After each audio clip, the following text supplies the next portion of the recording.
नमस्कार। आज इस वीडियो में हम कक्षा 9वीं के पाठ 2 ल्हासा की ओर के बारे में पढ़ेंगे, जिसके रचनाकार है राहुल सांकृत नायन। ल्हासा की ओर जो ये पाठ है, यह एक यात्रा वृतांत है।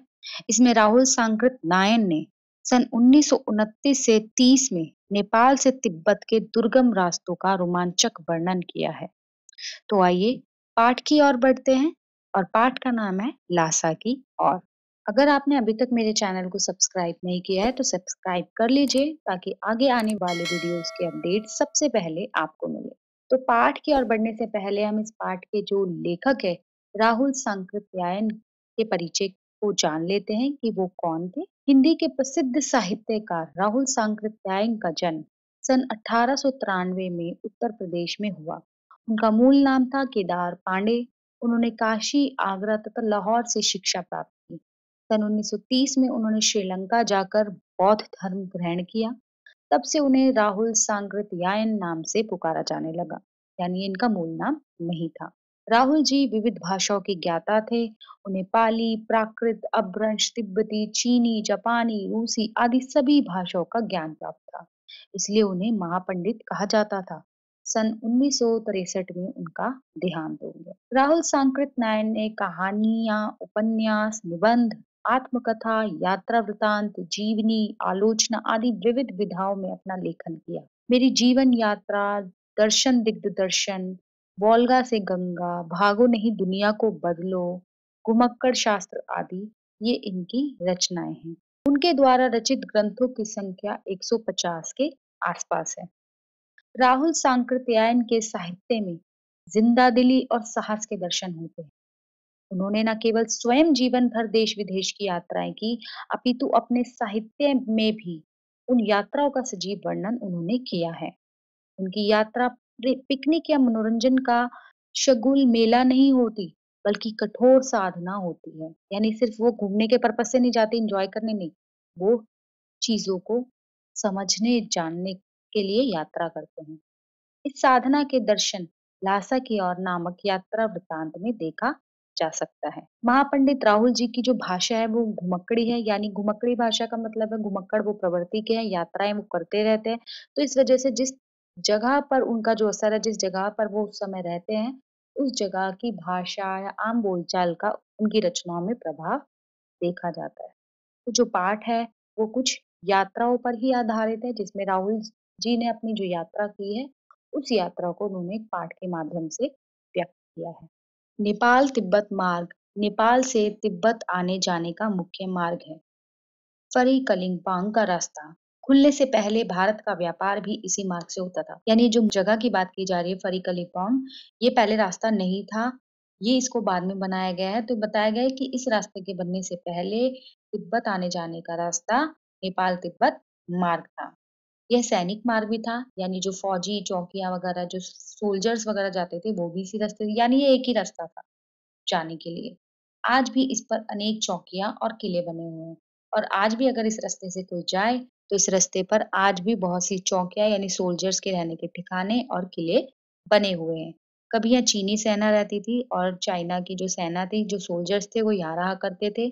आज कई फौजी मकान गिर चुके हैं, और जो फौजियों के लिए यहाँ पे किले और मकान बनाए गए थे वो गिर चुके हैं, और कुछ में किसानों ने अपना कब्जा कर लिया है। यानी अब यहाँ सोल्जर्स वगैरह नहीं रहते, रास्ता बंद हो चुका है।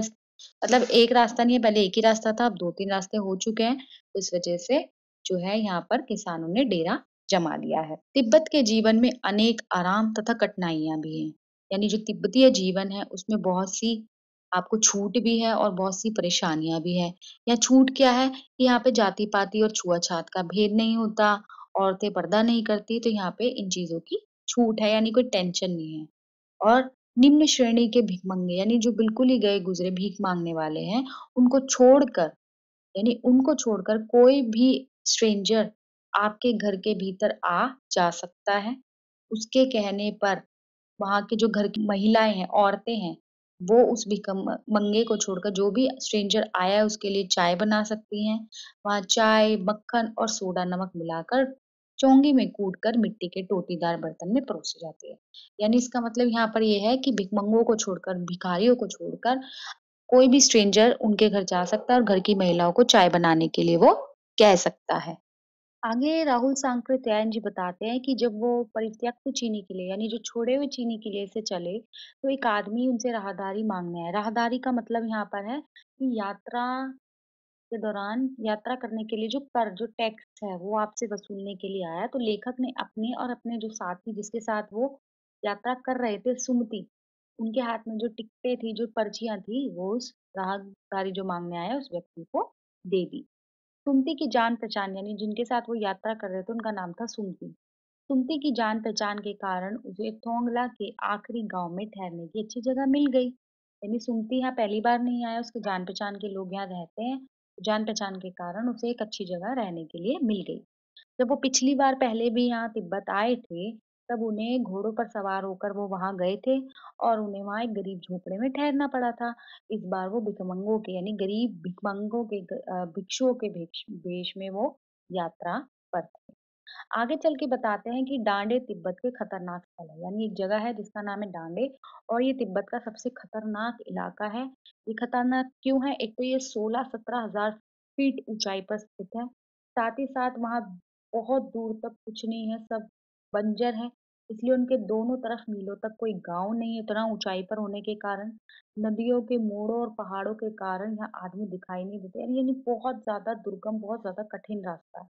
तो यहाँ डाकुओं के लिए सबसे सुरक्षित जगह है, तो डाकू यहाँ पर रहते हैं।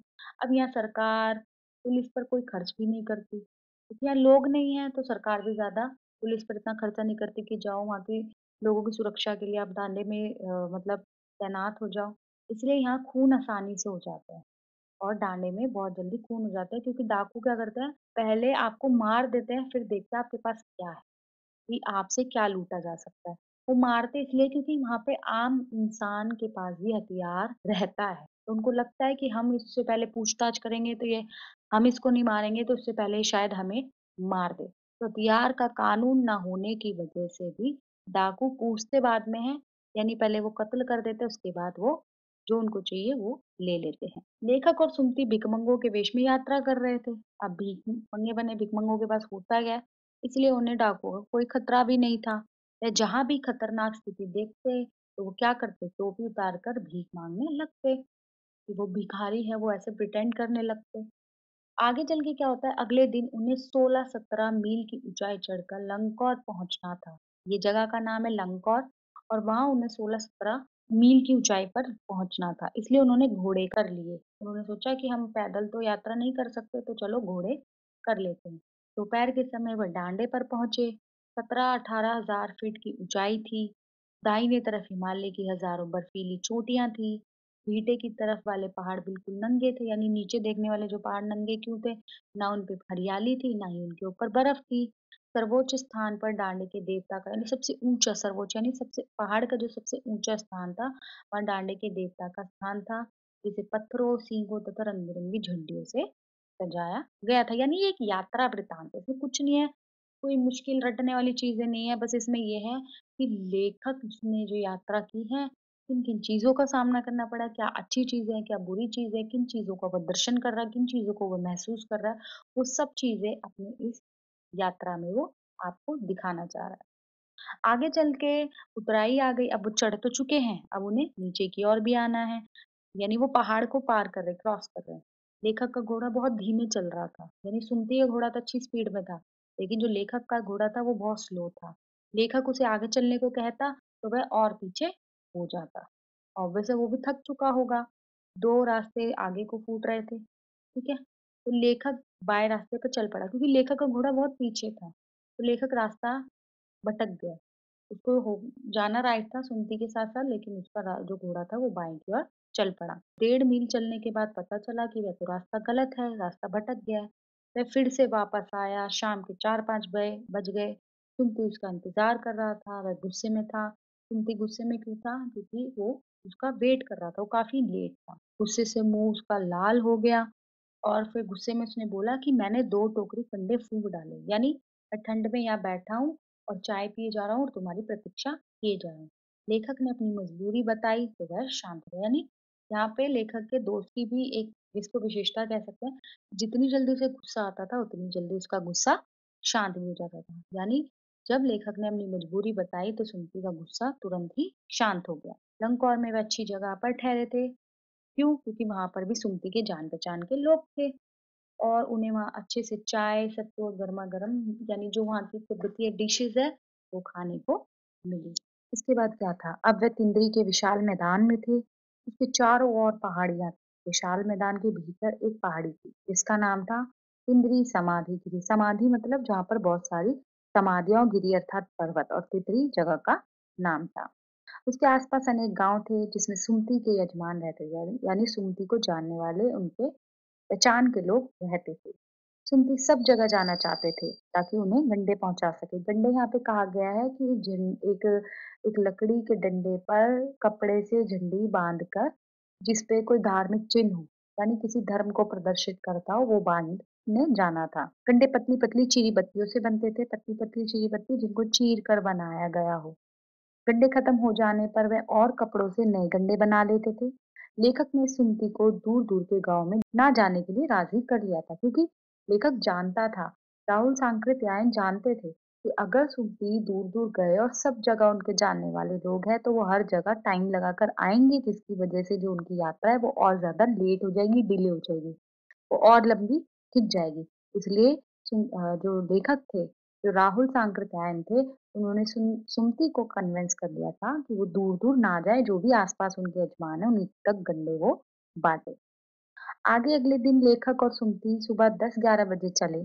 धूप कड़ी थी, बहुत तेज धूप थी। दिन में 2 बजे धूप के कारण माथा जलता था, तो पीछे का कंधा बर्फ सा ठंडा होता था। यानी माथा जलता था यानी धूप जो थी बिल्कुल सर के ऊपर थी, तो सर पे पड़ती थी तो माथा एकदम गर्म हो जाता था और पीछे क्या होता था, बिल्कुल बर्फ सा ठंडा मतलब कि सारा धूप का जो फोकस है वो आगे और पीछे नहीं है, तो इसलिए वो सर्द गर्म महसूस होता था। धूप से बचने के लिए सिर पर मोटा कपड़ा रखना पड़ता था।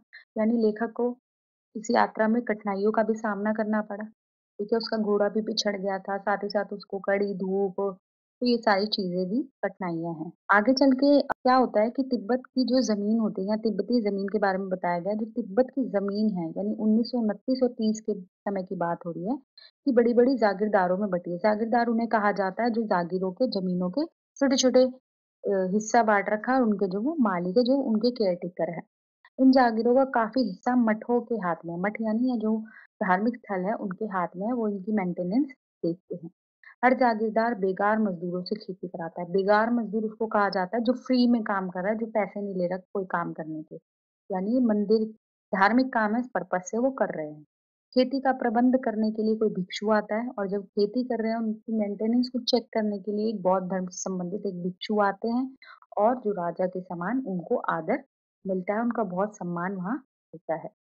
लेखक और सिंह शेखर बिहार पहुंचे।